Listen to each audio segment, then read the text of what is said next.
Les meilleures destinations d'expatriation en 2025 pour les entrepreneurs, c'est le sujet de cette nouvelle vidéo de notre chaîne H Strategies dans laquelle on va comparer, comme en 2024, les différents choix d'expatriation qui s'offrent à vous et comparer les pays entre eux. Mais avant de commencer les rappels habituels, pense à t'abonner à la chaîne, activer la cloche de notification. Tu trouveras beaucoup de contenu en lien avec l'expatriation sur la chaîne. N'hésite pas à regarder. Tu peux également nous rejoindre sur Telegram. Nous sommes plus de 4000 au moment où j'enregistre cette vidéo pour du contenu exclusif, des échanges. C'est entièrement offert et le lien se trouve dans la description sous la vidéo ainsi qu'en haut à droite. Commençons par le sommaire de cette vidéo et voir ce que nous allons regarder dans cette vidéo. Nous allons dans un premier temps parler des différents critères pour sélectionner un pays. Je ne les ai pas tous cités, mais c'est un exemple. Par exemple, je n'ai pas cité l'état du déficit public, en sachant qu'un déficit public prononcé entraîne forcément une instabilité fiscale puisqu'il y aura une augmentation des impôts l'année suivante.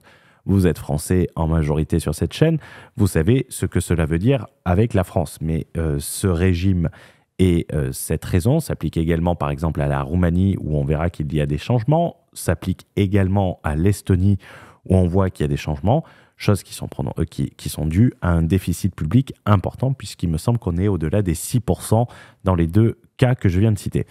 On verra ensuite le classement des pays d'expatriation pour 2025 avec un aspect capitaliste, c'est-à-dire là où vous allez vous enrichir le plus et pas seulement payer le moins. Rappelez-vous que l'expansion et l'économie sont deux chemins différents et ça sera très intéressant de parler en imposition faciale, c'est-à-dire tout ce que vous allez payer et voir que cela peut varier d'un pays à l'autre.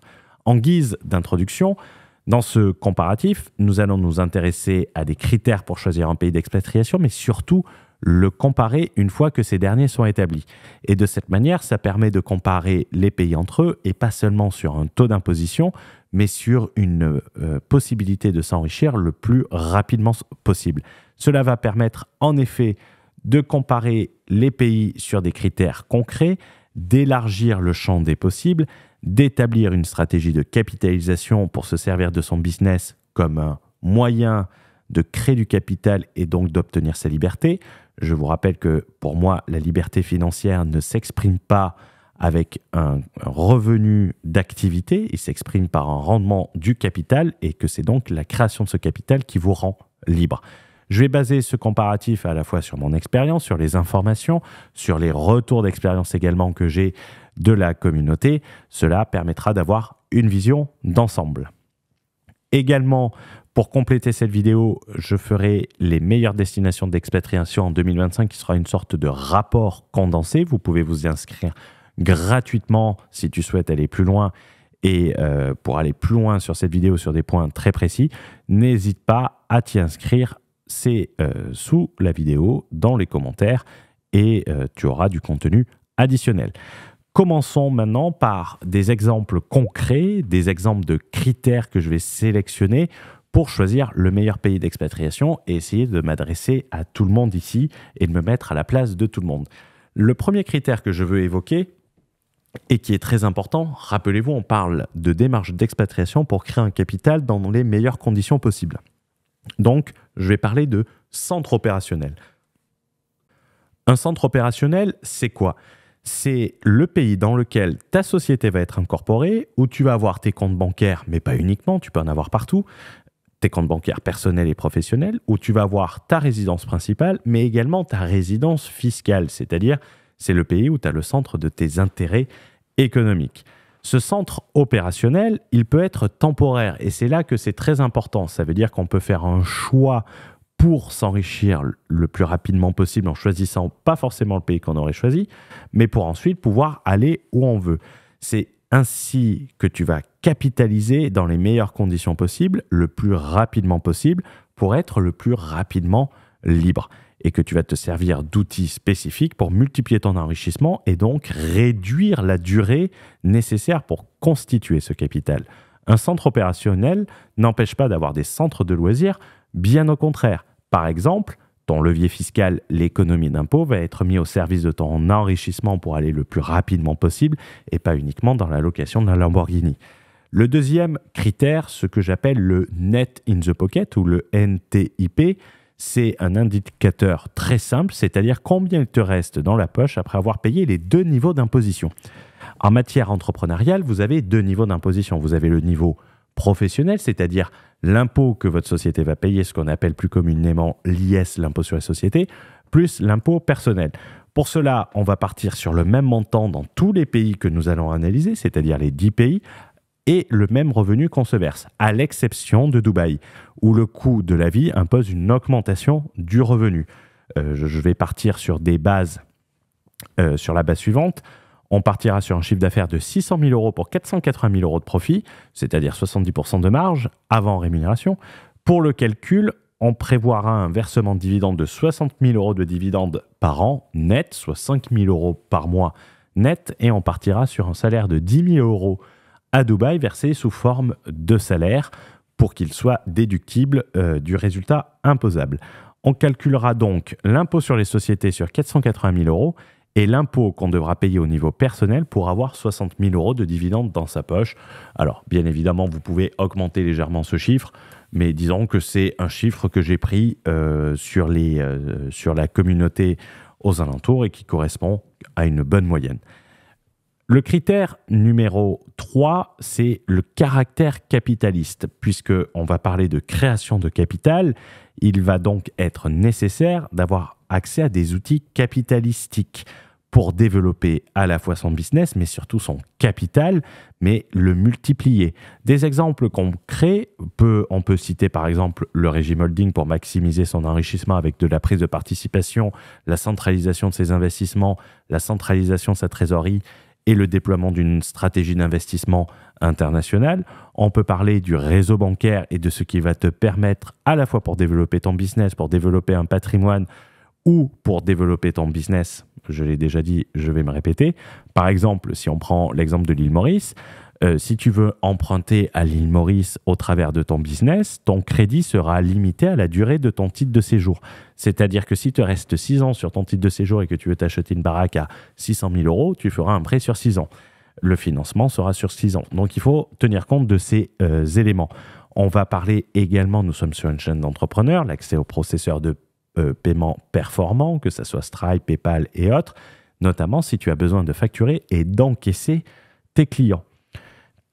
Le critère numéro 4, on doit tenir compte également de ton activité. Ton activité va également influer sur le choix de ton expatriation.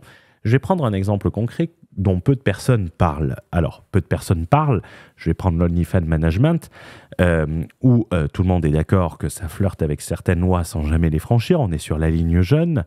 Mais cependant, si on prend en compte l'activité de OnlyFans Management, je ne dis pas de créer du contenu sur OnlyFans, je dis l'activité de promouvoir des modèles sur OnlyFans, ça peut poser des problèmes dans certains pays. Personne n'en parle, mais par exemple, si tu prends l'exemple de Dubaï et de l'OnlyFans Management, alors je sais que beaucoup de personnes vont me dire « Oui, mais il y en a plein qui le font. » Oui, mais jusqu'où ça va durer. Par exemple, les lois, elles sont relativement strictes à Dubaï, notamment concernant la production, mais surtout la diffusion et la promotion de contenu à caractère érotique ou pornographique. C'est illégal. Tu ne vas pas me dire qu'en tant qu'agence OnlyFans, tu ne fais pas de la promotion de produits à minima à caractère érotique à maxima, je ne sais pas si on peut le dire comme ça, pornographique. Cela peut être également un excellent moyen pour un concurrent d'éliminer sa concurrence qui serait établie à Dubaï avec certaines techniques. Je ne sais pas, moi par exemple, j'aurais un gros concurrent qui est dans ça, une grosse agence, le mec il est à Dubaï, mais c'est les règles du business. Hein. Si vous pensez que les gros entrepreneurs ne profitent pas de ça, n'hésitez pas à regarder le livre de Bernard Arnault lorsque Kering a voulu racheter Gucci. Si on prend également l'exemple de l'Indonésie et donc par là Bali, c'est pareil. Tu as la loi 44 de 2008 sur la pornographie qui va lister de mémoire à son article 4 tout ce qui est interdit. Et l'article 7 interdit notamment de faciliter les actes comme fournir, vendre ou diffuser. Donc tu es bien dans la diffusion. Donc il faut savoir que ton activité peut être problématique selon le pays dans lequel tu vas. Si tu vas dans un pays, par exemple, comme l'Estonie, comme Chypre, tu n'auras aucun problème sur ça. Le cinquième critère, c'est un critère que j'ai envie d'évoquer, c'est la mobilité. Tu veux la présence d'un aéroport international te permettant de te déplacer sans escale facilement. C'est quelque chose de très important. Car indirectement, dans la phase de constitution de ton capital et donc du développement de ton business, tu vas pouvoir faire beaucoup plus de choses. Par exemple, je pense à Rémi, qui a une chronique hebdomadaire sur BFM TV, qui lui amène beaucoup de visibilité, qui lui amène également un gage de sérieux avec l'étiquette vue à la télé sans forcément payer la chronique. Il doit se déplacer à Paris de manière régulière pour pouvoir, il est bien content de pouvoir faire son aller-retour dans la journée, pouvoir se déplacer facilement s'il a un événement, un rendez-vous client. Et selon moi, c'est un élément à prendre en compte dans une phase d'expatriation, même si forcément, au départ, tu n'en as pas besoin. Mais si ton activité se développe et que tu as besoin de prévoir les déplacements, c'est toujours quelque chose à prendre. La vie sur place ainsi que la présence sur place, les fameux 183 jours, c'est un ensemble de critères qui va prendre en compte la vie sur place. Est-ce qu'elle est agréable? Est-ce qu'elle est craigneuse? Est-ce que tu as de l'insécurité? Alors ça, c'est pas difficile de faire mieux que la France. Le temps de présence nécessaire pour obtenir et surtout, et je souligne et j'insiste, c'est cumulatif, maintenir sa résidence fiscale et le calendrier de l'année. Alors, j'avais déjà évoqué cela sur la chaîne. C'est par exemple, vous allez avoir des pays, vous n'allez pas, surtout pas avoir envie d'y être l'hiver. Comme vous allez avoir des pays, vous n'avez surtout pas envie d'y être l'été. Donc, les deux pays se cumulent parfaitement. Je prends l'exemple de... j'aime bien opposer les deux extrêmes, Estonie et Dubaï. Estonie, l'hiver, c'est détestable. L'été, c'est super agréable. L'hiver à Dubaï, c'est super agréable. L'été, c'est détestable. Ah ben, ça se cumule très bien tous les deux, par exemple. Donc, de voir un calendrier dans lequel vous allez vous déplacer de votre centre opérationnel vers les centres de loisirs et toute la structure que vous allez mettre en place pour garantir cela. Passons maintenant à la partie qui va vous intéresser le plus. Passons au comparatif de l'expatriation en 2025 avec les nouvelles règles mises à jour. J'en parlerai notamment pour un pays. En guise de rappel, je rappelle que le Net in the Pocket, c'est la taxation globale sur un revenu de 600 000 euros de CA, 480 000 euros de marge, 60 000 euros de dividendes net à Dubaï. On double cette rémunération à 120, ce qui donne un avantage fiscal puisque la rémunération est déductible du bénéfice jusqu'à une certaine limite. Tu ne peux pas te verser tout ton bénéfice. On va parler de ce que j'appelle le C2C, c'est-à-dire l'accès au financement bancaire pour développer son business, réinvestir ses profits, investir à l'étranger, acheter des actifs et donc créer un capital avec de l'effet de levier et donc de l'accélération dans la création de ce capital. La note mobilité, est-ce que le pays te permet d'avoir une résidence fiscale avec un critère alternatif aux 183 jours, c'est-à-dire ne pas avoir à passer 183 jours pour être résident fiscal et maintenir sa résidence fiscale? Et la deuxième note, c'est l'aéroport, c'est 2 notes sur 10 qui font une note sur 20. L'infrastructure business, j'appelle ça le régime holding, la main-d'œuvre substance, l'accès aux processeurs de paiement et conditions et tout ça. Le visa, est-il nécessaire d'avoir un visa pour un Français, un Belge pour s'installer dans le pays? Et ensuite, je ferai une note finale sur 80, pondérant le NTIP et essayer de voir sur les critères précédents. Rentrons dans le comparatif où nous allons prendre les éléments suivants. Le net in the pocket, c'est-à-dire le taux d'imposition global sur les chiffres que nous venons de voir, la note C2C, création de capital, la note mobilité, c'est-à-dire résidence fiscale d'un côté et aéroport pour pouvoir bouger facilement, l'infrastructure business, le visa et la note finale qui sera sur 80. Commençons avec les Émirats Arabes Unis. D'ailleurs, je ne sais pas pourquoi j'ai mis un E à Unis. Sur un chiffre d'affaires de 600 000 euros et 480 000 euros de bénéfices et 120 000 euros de rémunération, si tu prends en compte en plus les 100 000 euros de tax-free environ, tu vas te retrouver dans cette situation à payer 23 400 euros. Là, c'est que de l'imposition sur les sociétés, c'est-à-dire que tu as un taux d'imposition global, net in the pocket, de 4,8%. La note en création de capital, j'ai mis 8 sur 20, c'est-à-dire ça prend en compte les banques, ça prend en compte les conditions de financement, ça prend en compte le développement de son business et tout ça. On est en dessous de la moyenne. Note mobilité, la résidence fiscale, pour la maintenir, ça coûte cher, donc elle est sur 6 sur 10. Mais par contre, l'aéroport, on ne peut pas faire mieux que Dubaï, c'est 10 sur 10. C'est 2 notes, 6 et 10. Les infrastructures business, je les ai mis à 12 sur 20. Vous allez avoir accès au régime holding, vous allez avoir accès au processeur de paiement, vous allez avoir accès à Stripe, quand encore vous arrivez à ouvrir un compte et le maintenir. Au-delà de ça, lorsque vous avez un compte Stripe à Dubaï, les frais d'encaissement explosent sur une clientèle européenne. Pour avoir une idée, c'est environ 5% sur votre chiffre d'affaires. Donc, si vous avez 70% de marge, ça veut dire qu'ici, vous payez 30 000 euros de commission d'encaissement sur 480 000 euros. Je vais prendre la calculette pour le faire ensemble. 30 000 euros divisé par 480 000 euros fois 100, ça vous rajoute 6,25% d'impôt qui serait l'impôt Stripe. C'est-à-dire que vous payeriez 30 000 euros de plus. Donc, vous seriez en gros à 53 000 euros si on ajoute les frais Stripe qui sont votre argent. Et rappelez-vous, c'est pris sur le chiffre d'affaires, pas sur le bénéfice. C'est-à-dire que si vous avez une marge de 50%, vous avez une taxe de 10% pour encaisser les clients. Pour encaisser les clients. Le visa, vous allez avoir besoin de visa, mais heureusement, c'est très facile pour l'obtenir, coûteux, mais facile et rapide. On peut lui donner une note finale de 51 sur 80. L'île Maurice, autre destination adorée des entrepreneurs et qui a la cote, sur une société qui fait 480 000 euros de bénéfices, vous allez payer 15% d'impôt. Si vous versez du dividende, le dividende n'est pas imposé à l'île Maurice. Ça veut dire que vous allez avoir un taux d'imposition global de 15%. Pour la création de capital, là, c'est difficile de faire pire. On est à 5 sur 20. Des banques archaïques, impossibilité de dépasser son visa, assez en retard. Mais il suffit de regarder la géographie, de regarder à côté de quel continent ça se trouve pour avoir une idée. La note sur la mobilité en matière de résidence fiscale, alors c'est une résidence qui impose de la présence sur place, mais à la méthode anglo-saxonne, c'est-à-dire que le temps de présence diminue au fil du temps. Et l'aéroport, même si vous pouvez vous déplacer assez facilement, vous êtes loin de tout. Donc niveau mobilité, je ne voulais pas trop l'abaisser. Les infrastructures business, soyons sincères, 5 sur 20, sauf si vous voulez vendre des bananes au bord de la route.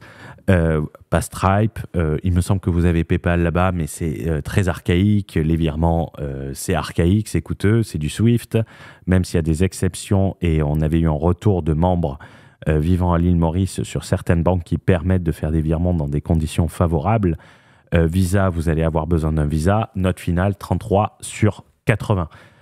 Continuons avec l'Indonésie. Alors, l'Indonésie, on arrive à 112 267 euros d'impôt, c'est-à-dire un taux d'imposition de 23,40%.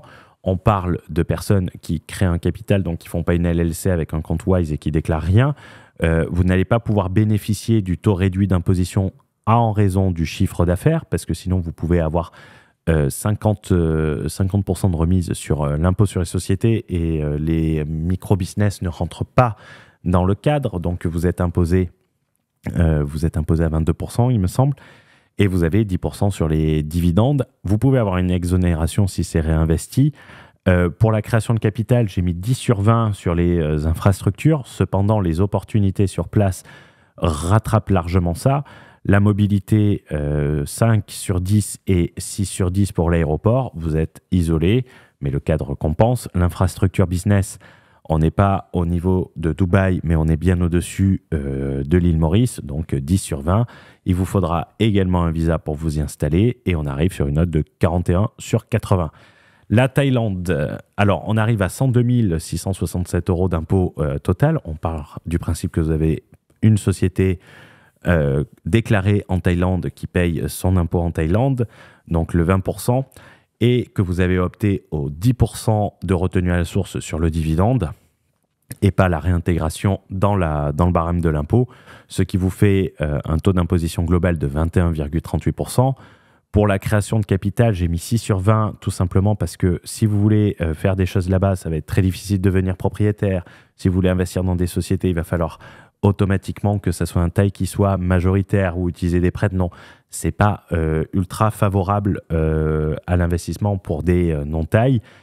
Sur la résidence fiscale, 3 sur 10, tout simplement parce que vous êtes obligé de rester un certain temps et vous n'avez pas d'autre choix. Et pour l'aéroport, vous pouvez vous déplacer strictement partout. On n'est pas au niveau de Dubaï, mais on est bien au-dessus de tous les autres, donc 8 sur 10. Les infrastructures business, elles dépendent indirectement, je parle pour un entrepreneur Internet, elles dépendent également des conditions sur place qui sont très difficiles. Donc, on les a mis à 5 sur 20 sur les retours de terrain. Il suffit de voir combien il y a de personnes qui sont en Thaïlande, qui ont une société thaïlandaise ou des processeurs de paiement sur place et on regardera le résultat s'il y a des gens qui contestent ce chiffre. Le visa, vous allez avoir besoin d'un visa. Vous arrivez à 32 sur 80. Ensuite, le Paraguay qui sera le grand gagnant en termes d'imposition puisqu'on se retrouve avec une imposition de 0,65%, 3 158 € en l'appliquant uniquement sur le dividende et en tenant compte de la fiscalité territoriale. Création de capital, soyons sincères, on est à 1 sur 20. Pour la résidence fiscale, vous avez des critères alternatifs, donc 7 sur 10. Par contre, niveau aéroport et niveau localisation, sans parler de la vie sur place, on n'allait pas mettre 0, mais mettons 1 pour la chose. Les infrastructures business, pareil, si vous voulez travailler sur Internet, autant être sincère et mettre à 1 sur 20 pour ne pas mettre 0 sur 20. Vous allez avoir besoin d'un visa, mais qui est très rapide à obtenir, avec une résidence permanente. On peut lui mettre une note de 28,80. Continuons avec la deuxième salve de comparatifs, toujours avec les mêmes critères. Ici, on va prendre des pays en Europe, sans parler du contexte, mais en se concentrant uniquement sur la création de capital. Je vais prendre la destination H1 que j'aime bien conserver le montant et le nom et que les membres qui sont expatriés là-bas ne veulent pas le dire. Je l'expliquerai et je détaillerai ça dans les guides de l'expatriation. En Net in the Pocket, sur les chiffres rappelés précédemment, vous allez payer 20 000 € d'impôts en tout, soit un taux d'imposition effectif global, c'est-à-dire perso plus pro, de 4,16%. Pour la création de capital, vous allez être à 16 sur 20, accès au financement, multitude de financements, financement d'opérations immobilières à l'étranger, même si vous résidez sur place, l'économie d'impôt qui vous permet de faire des apports, la résidence fiscale, pas besoin de passer 183 jours, on peut mettre 8 sur 10, l'aéroport, 7 sur 10, puisqu'il permet de relier toutes les villes de manière régulière et quelquefois 2 fois par jour. L'infrastructure business, d'un point de vue entrepreneur d'Internet, vous avez tout, le choix des banques, les encaissements directs, Stripe, PayPal, des processeurs de paiement en direct, donc paiement instantané, prélèvement bancaire, c'est un 15 sur 20, pas besoin de visa puisque nous sommes dans un pays européen, nous arrivons sur une note finale de 62. La Roumanie, alors la Roumanie qui connaît 2 changements en 2025, c'est la hausse de l'impôt sur les dividendes de 8 à 10%, de la réduction du seuil du chiffre d'affaires de la micro-entreprise qui était passé de 1 million à 500 000 € et qui passe désormais à 250 000 € pour 2025, 100 000 € pour 2026. Donc on arrive au seuil de la micro-entreprise française. Donc là, en étant sur un chiffre d'affaires de 600 000 €, on explose tout de même le précédent seuil. Donc on passe en imposition classique, c'est-à-dire le 16%, plus le 10% sur le dividende. On arrive sur une imposition totale de 83 467 €, 17,4% d'imposition globale. Pour la création de capital, vous allez avoir beaucoup d'outils, une note légèrement inférieure parce que vous n'êtes pas en euros, vous êtes en lei roumain. Note mobilité, la résidence fiscale, 7 et pas 8, tout simplement parce qu'il faut faire une procédure alternative pour savoir si on doit passer 183 jours ou pas. Mais on peut ne pas avoir à passer 183 jours, ça ne veut pas dire un jour également, même si certains crétins ne savent pas faire la distinction. Infrastructure business, on va être sur du 13 sur 20. Vous avez toutes les fintech, tous les encaissements. Pourquoi 13 sur 20? C'est tout simplement à cause du lei roumain et de la monnaie différente. Pas besoin de visa, une note finale de 54. La principauté d'Andorre, qui n'est pas dans l'Union européenne, mais qui se situe jusqu'à preuve du contraire en Europe, imposition de 10% uniquement, puisque le dividende en principauté d'Andorre, lorsqu'il est versé d'une société andorrane n'est pas taxée, c'est-à-dire que vous payez l'IS sur la société qui est de 10%, vous avez un bénéfice de 480 000 euros, vous payez 10%, ça fait 48 000 euros, un taux d'imposition de 10% effectif. En création de capital, soyons sincères, 6 sur 20, j'ai trouvé ça gentil, mais l'Andorre, c'est très difficile d'un point de vue bancaire, ça devient de plus en plus difficile également d'un point de vue immigration, où l'Andorre connaît une crise du logement, et pour lutter contre cette crise du logement, il serre la vis, je vais en parler pour le visa. La note mobilité, résidence fiscale, alors pour renouveler le visa, vous avez besoin de mettre 183 jours et là-bas, ils vous surveillent, hein. C'est-à-dire qu'ils vont interroger vos voisins pour s'assurer si c'est bien le cas. Et le 2 pour l'aéroport, c'est parce que tout simplement, vous êtes à 3 heures de route de l'aéroport de Barcelone. Mais c'est l'aéroport le plus proche. Donc ça mérite bien un 2. Et l'aéroport de Barcelone, bon j'exagère, c'est un peu moins de 3 heures, mais vous avez l'aéroport de Barcelone et l'aéroport de Toulouse. Mais à part une gare de bus, il n'y a pas grand-chose en Andorre, il n'y a même pas de gare de train. Vous êtes dans une enclave et il faut absolument la voiture. Les infrastructures business, 2 sur 20. Une société en Andorre est très complexe, elle n'est pas acceptée des fintech, très peu acceptée sur TransferWise, ça arrive d'être accepté.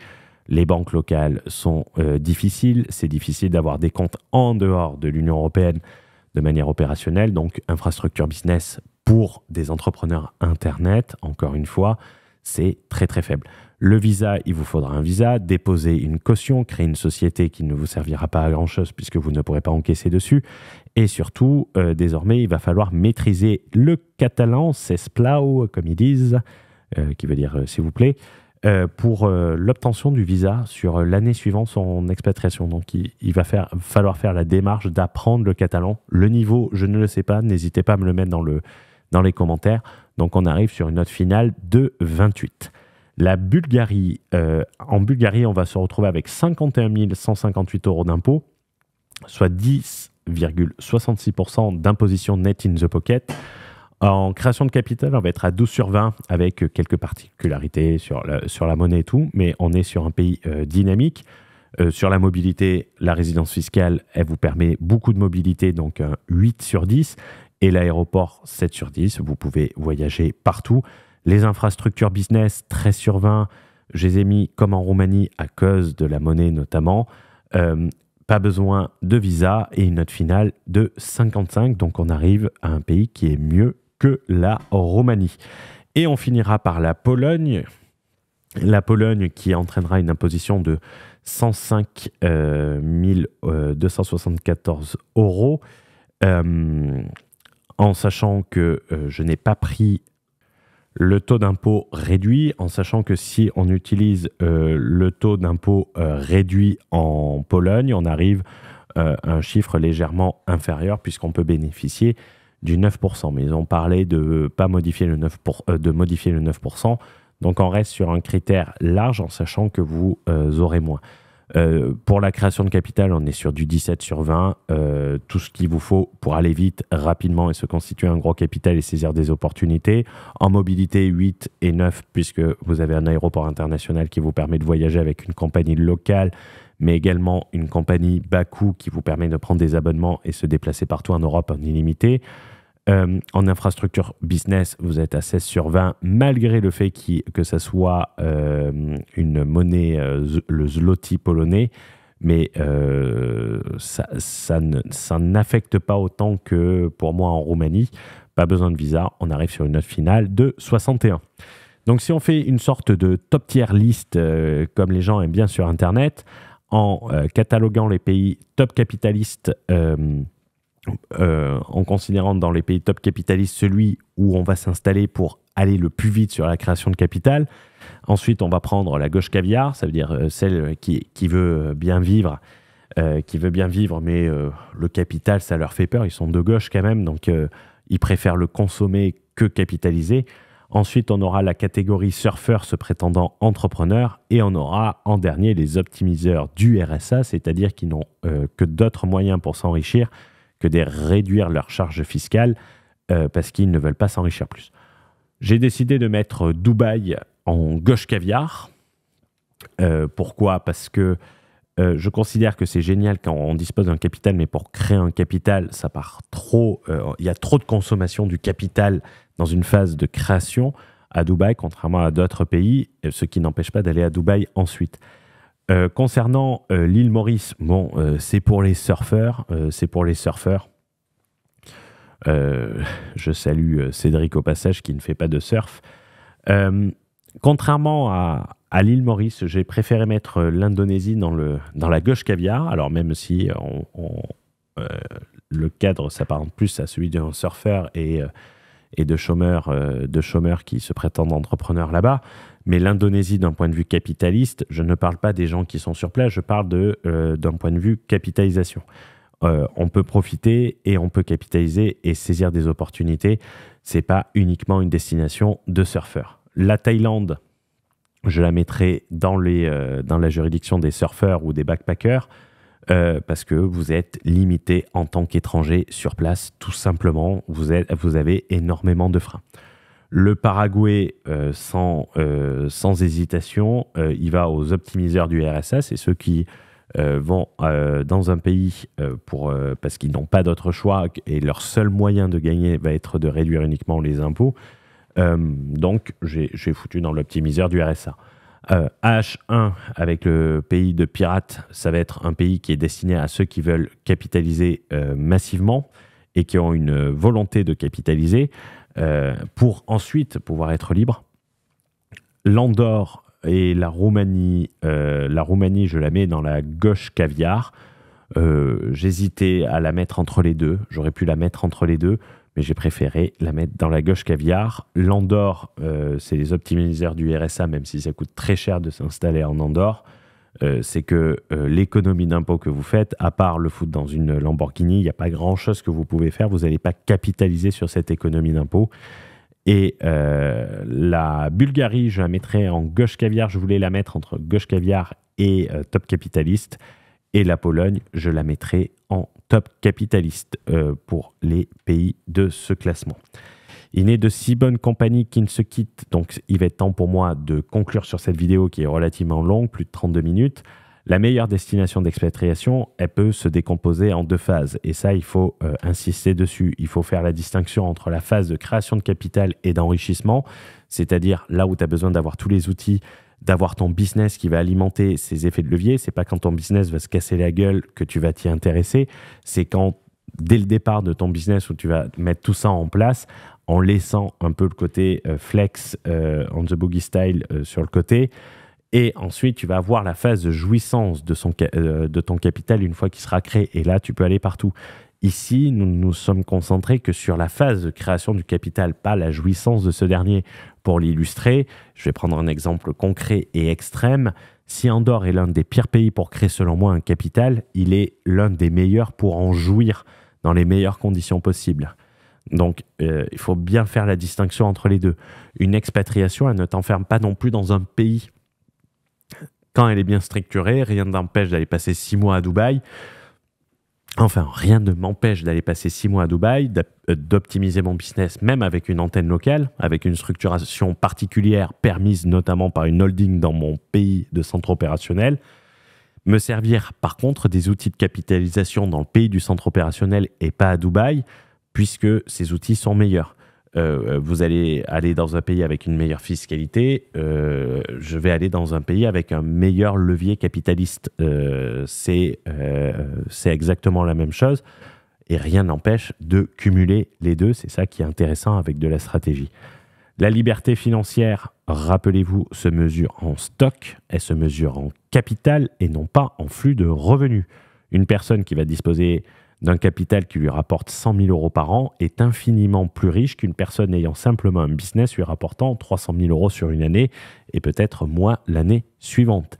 Le jeu de l'entrepreneuriat, pour être gagné et pour être libre, nécessite de sortir de ce jeu. Il nécessite de quitter la partie. C'est comme au poker ou comme au casino, nous n'avons réellement gagné que lorsque nous sortons du casino, que nous sortons avec nos jetons, ou pareil en crypto, vous avez réellement gagné quand l'exit il est fait. Je vous souhaite une excellente journée, une excellente soirée. Je vous laisserai sur deux contenus le comparatif 2024 pour voir l'évolution des pays et on avait traité d'autres pays et également les raisons cachées de mon départ à Dubaï, qui était une vidéo qui voulait expliquer cette distinction structuration centre opérationnel avec le fait d'aller à Dubaï tout en jouissant des avantages de Dubaï, mais en ayant les avantages à la capitalisation ailleurs. Et j'avais expliqué ça dans une vidéo, le jeu du holding. Vous allez comprendre à quoi ça peut servir, notamment également la résidence fiscale. Je vous souhaite une bonne journée, je vous souhaite une bonne soirée et j'espère vous retrouver très prochainement pour une autre vidéo. Ciao, ciao!